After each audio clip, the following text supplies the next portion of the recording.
DCM DK Shivakumar ಅವರು ಪತ್ನಿ ಉಷಾ ಅವರ ಜೊತೆಗೆ ಹಾಸನಾಂಬೆ ದೇವಿಯ ದರ್ಶನ ಪಡೆದುಕೊಂಡಿದ್ದಾರೆ. ಜೊತೆಗೆ ಗರ್ಭಗುಡಿಯಲ್ಲಿ 15 ನಿಮಿಷ ಆಸೀನರಾಗೋ ಮೂಲಕ ವಿಶೇಷ ಪೂಜೆಯನ್ನು ಸಲ್ಲಿಸಿದ್ದಾರೆ.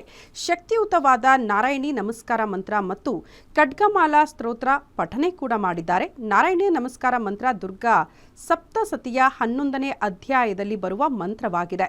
ಇದು ಅತ್ಯಂತ ಪ್ರಬಲ ಪೂಜೆಯಾಗಿದ್ದು ತಮ್ಮ ಇಷ್ಟಾರ್ಥ ಸಿದ್ಧಿಗಾಗಿ ಚಂಡಿಕಾ ಹೋಮ ಮಾಡುವ ವೇಳೆ ಪಠಿಸುವ ಮಂತ್ರ ಕೂಡ ಆಗಿದೆ. ಸುಮಾರು 5 ನಿಮಿಷಗಳ ಕಾಲ ಡಿಕೆ ಶಿವಕುಮಾರ್ ಖಡ್ಗಮಾಲಾ ಸ್ತೋತ್ರವನ್ನ ಪಠನೆ ಮಾಡಿದ್ದಾರೆ. ಡಿಕೆ ಶಿವಕುಮಾರ್ ವಿಶೇಷ ಪೂಜೆ ಸಲ್ಲಿಸುವ ವೇಳೆ ಹಾಸನಾಂಬೆ ಬಲಭಾಗದಿಂದ ಹೂವು ಕೊಟ್ಟಿದ್ದು ಇದು ಶುಭ ಸೂಚಕ ಅಂತ ಕೂಡ ಹೇಳಲಾಗ್ತಾ ಇದೆ. ಇನ್ನು ಇದೇ ವೇಳೆ ಮಾತನಾಡಿರುವ ಡಿಕೆ ಶಿವಕುಮಾರ್, ಅಧಿಕಾರ ಎಂಬುದು ಭಕ್ತ ಮತ್ತು ಭಗವಂತನಿಗೆ ಬಿಟ್ಟ ವ್ಯವಹಾರ, ದುಃಖ ದೂರ ಮಾಡಿ ಅಂತ ದೇವಿ ಹತ್ರ ಪ್ರಾರ್ಥನೆ ಮಾಡಿದ್ದೀನಿ ಅಷ್ಟೇ ಅಂತ ಹೇಳಿದ್ದಾರೆ.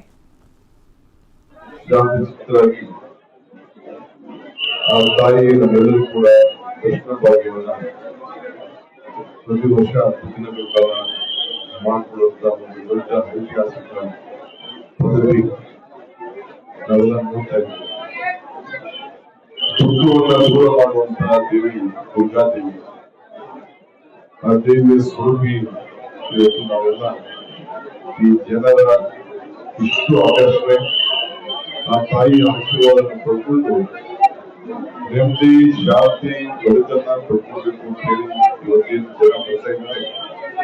ಇದೇ ಒಂದು ದೊಡ್ಡ ಸಾಕ್ಷಿ.